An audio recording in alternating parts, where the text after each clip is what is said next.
बाकीच्या बाजूकडे बघितलं आपल्याला आपल्या इतिहासाची आठवण नक्कीच येते. आतून फोटो व्हिडिओ शूटिंग करण्यास सक्त मनाई आहे. येताना मोबाईल स्विच ऑफ करणे.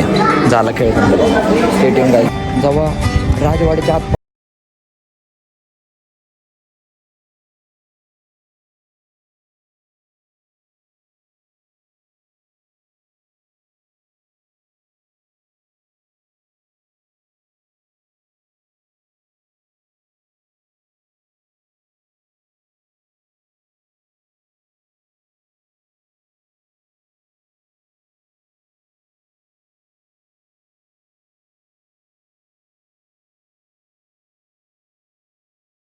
मंडळी स्वागत आहे तुमचं कोकण सिरीजच्या द एंडला. आज आपण आहोत कोल्हापूरला. कालचा ब्लॉग तुम्ही बघितलंच असेल. आणि आता कोल्हापूरमध्ये आलोच तर म्हणलं इथलं शाहू पॅलेस, राजश्री शाहू पॅलेस वगैरे फिरू आणि एक दोन मंदिरं आहेत ती पण व्हिजिट करू. सो बघूयात आजचं नियोजन कसं होतं. घरी किती वाजेपर्यंत जाणं होतं. आता 12 तर वाजेपर्यंत नाही जाणं होणार.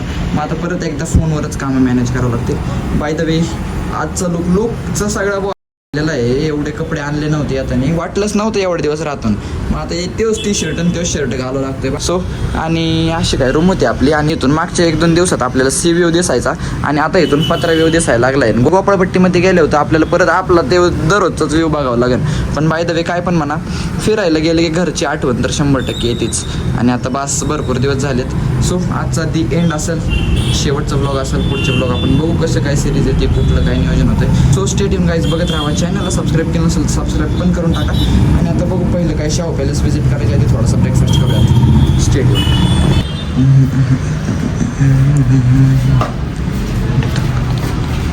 So bye bye Kolhapur.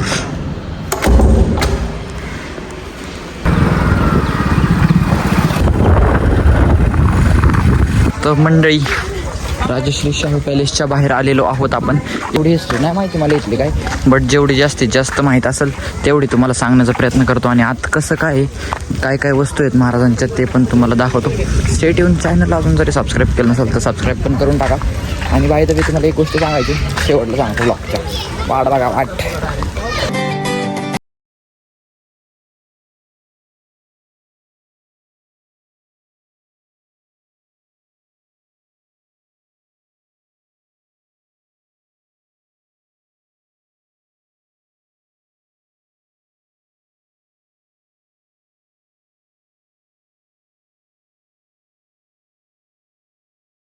तर मंडळी अशा टाईपचं आहे आतून, मागच्या साईडने आणि पुढच्या साईडने. बाकीच्या बाजूकडे बघितलं आपल्याला आपल्या इतिहासाची आठवण नक्कीच येते. आणि आतल्या साईडने इथं पर पर्सन तिकीट मे बी 30-50 आहे का? तोच कार्ड आहे का? 50 आहे. अडल्टला 50 आहे, छोट्यांना 30. आणि जे दिव्यांग आहेत, अपंग आहेत त्यांच्यासाठी फ्री आहे. नाही फिजिकली डॅमेज आहेत त्यांच्यासाठी फ्री. आम्ही मेंटली डॅमेज आहेत आमच्यासाठी पण फ्री असं काय नाही. सो तर आतल्या साईडने तुम्हाला व्ह्यू दाखवतो. स्टेडियम आतून फोटो व्हिडिओ शूटिंग करण्यास सक्त मनाई आहे. येताना मोबाईल स्विच ऑफ करणे. झाला खेळ. स्टेडियम गाईज बाहेर आलो दाखवतो तुला, तेच सांगतो यात. 2000 years later. सो तर मंडळी भरपूर वेळानंतर बाहेर आलेलं आहे. आत्ता जवळपास 11:15 11:30 झालेले आहेत. आणि बाजूचा परिसर तुम्ही बघू शकता. आतलं मी तुम्हाला रिव्ह्यू देतो. आत गेल्याच्या नंतर तुम्हाला शाहू महाराजांचे सगळे फ्रेम वगैरे दिसतील. शाहू महाराजांनी केलेले शिकारीचे सगळे प्राणी वगैरे तिथं अजून मेकल वगैरे लावून तिथं ठेवले असतील.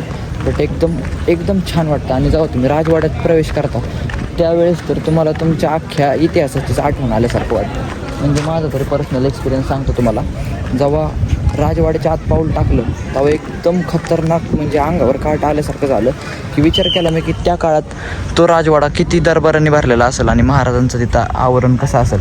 आश्चर्याची गोष्ट म्हणजे छत्रपती शिवाजी महाराजांची पण जिरेटोप तिथं आपल्याला बघायला भेटते. जिरेटोप आत गेल्याच्या नंतरच आहे. आणि सगळ्यात आश्चर्याची गोष्ट म्हणजे सगळ्यात खास जे मला वाटलं ते एक तर राजवाडा आणि दुसरं जे महाराजांनी केलेले शिकारी आहेत त्या शिकारींना पण अजून त्याचे कातडे वगैरे केमिकल लावून अजून संवर्धन केलेलं आहे त्याचं. आणि बाकीच्या अशा काही गोष्टी आहेत त्यांच्या फ्रेम्स वगैरे अजून महाराजांची वंशावळ, भोसले घराण्याची वंशावळ असं सगळं तुम्हाला पॅलेसमध्ये दाखवलेलं आहे. एकदम मस्ट व्हिजिट करा. कोल्हापूरमध्ये आल्याच्या नंतर काही जास्त लांब नाही आहे म्हणून एकदा खरंच एक सुंदर बघण्यासारखी जागा आहे. 100% कोल्हापूरमध्ये आलो, मिस करू नका. सो गाईज आत केमिकल वापरलेले प्राणी बघितले. बाहेर तुम्हाला सजीव प्राणी पण बघायला भेटतील. कोण हरणं का? त्यांचं आयुष्य गेलं आज इथं. तवाच्या काळातले आयुष्य गेलं. हा ह्यांना पण केमिकल पाजून जिवंत ठेवलंय का? मग काय.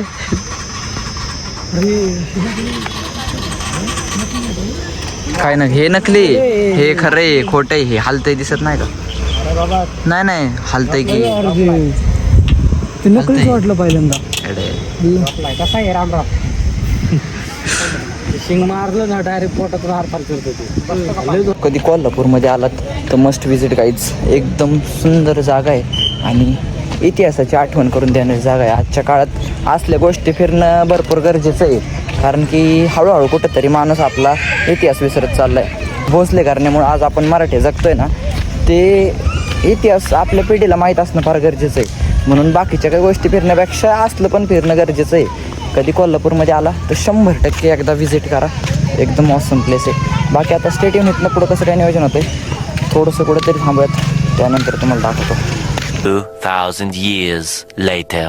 सो तर फायनली मंडळी, लगातार कोल्हापूरपासून साताऱ्यापासून दिव्या घाटापर्यंत ट्रॅव्हल केल्याच्या नंतर आम्ही सध्या थांबलो दिव्या घाटात.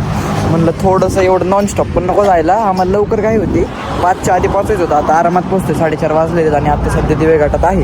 एक 15-20 मिनिटात आपण आपल्या घरी जातो. अवतारावरनं तुम्हाला कळतच असेल की काय झालेलं आहे. एका दिवसात लिटरली 3 वेगवेगळे स्टेट ट्रॅव्हल करणं, ते पण 2 व्हीलरवर, आणि ते पण स्प्लेंडरवर, आणि ते पण असल्या स्प्लेंडरवर. त्याला झाले 15 वर्ष. ही तर लय मोठी गोष्ट आहे. म्हणजे एका दिवसात गोवा, महाराष्ट्र आणि कर्नाटक 3 स्टेट ट्रॅव्हल केलेले आहेत. सो एक्सपिरियन्स काय वेगळाच होता. भरपूर मजा आली ट्रिपला. तुम्हाला ब्लॉग कसे वाटले ते एकदा नक्की कमेंटमध्ये सांगा. आणि done for the day, done for the series. भेटूयात आता पुढच्या एका नवीन ब्लॉगमध्ये. नवीन ब्लॉग कधी होते ते नाही सांगू शकत, बट सिरीज आवडली असेल तर व्हिडिओला लाईक करून, चॅनलला सबस्क्राईब करून एक कमेंट टाकायला विसरू नका. Done for the day guys. Good night, bye bye. घरी जातो.